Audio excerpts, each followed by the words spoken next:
Les cuvées, c'est vraiment c'est un autre monde chocolat. Le profil aromatique de ces chocolats est complètement inattendu.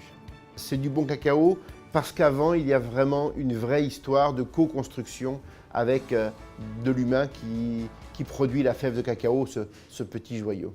Ces origines sont des nouvelles origines pour nous.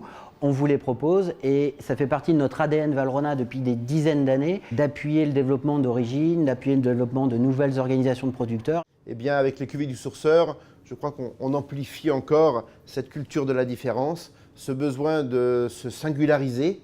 Je crois que l'artisan a vraiment matière à se créer ses propres signes distinctifs et j'espère que les cuvées du sourceur, ça va les aider à pouvoir assouvir leurs envies créatives et eux aussi se singulariser toujours plus.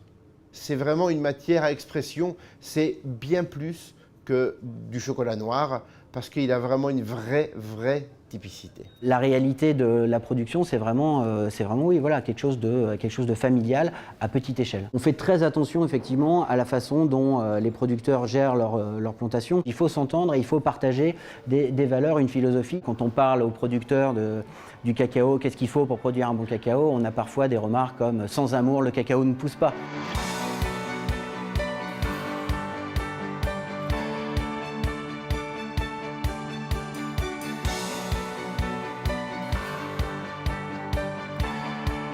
Et la cuvée Salanki Bali, elle est vraiment caractérisée par un truc incroyable, c'est quand on ouvre le chocolat sans même le goûter, on ouvre le paquet, on ferme les yeux et on a l'impression de sortir des bananes flambées rôties du four ou de la poêle. On a des notes caramélisées, mais vraiment bananes incroyables. Et j'aime beaucoup Kilty 80 parce que c'est tout ce qu'on aime d'un chocolat noir avec quelque chose d'inattendu. Il a des odeurs de vanille incroyables, une belle acidité en entrée de bouche. La réalité de notre travail, c'est-à-dire sur cette partie vraiment sourcing, l'accompagnement d'organisations de producteurs qui souhaitent s'engager vers la qualité, qui souhaitent pérenniser la production de cacao dans leur terroir, dans leur pays, à travers un partenariat avec nous. Et donc, à travers le financement de ce projet, on va participer à la cacaoculture de demain. Un chocolatier comme nous qui retourne sur le terrain avec du chocolat, fruit de leur travail,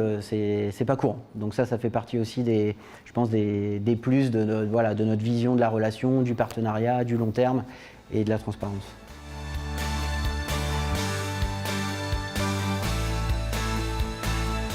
Ces chocolats sont tellement typiques, sont tellement rares, il faudra éviter dans les créations, éviter de trop les travestir, de rajouter des choses qui risqueraient de les inhiber complètement. S'il y avait quelques idées à donner à mes amis professionnels, c'est évidemment consommer pur, c'est l'idéal. En faire des tablettes, en faire des mendiants, en faire du produit de dégustation. Donc je crois qu'en termes d'application, c'est vraiment rester très simple dans les recettes. C'est là où on va préserver la vraie authenticité. Et ces couvertures, même dans des ganaches, on prendra le soin de ne pas trop ajouter de beurre pour là encore ne pas créer que de la gourmandise, mais créer aussi des choses de caractère.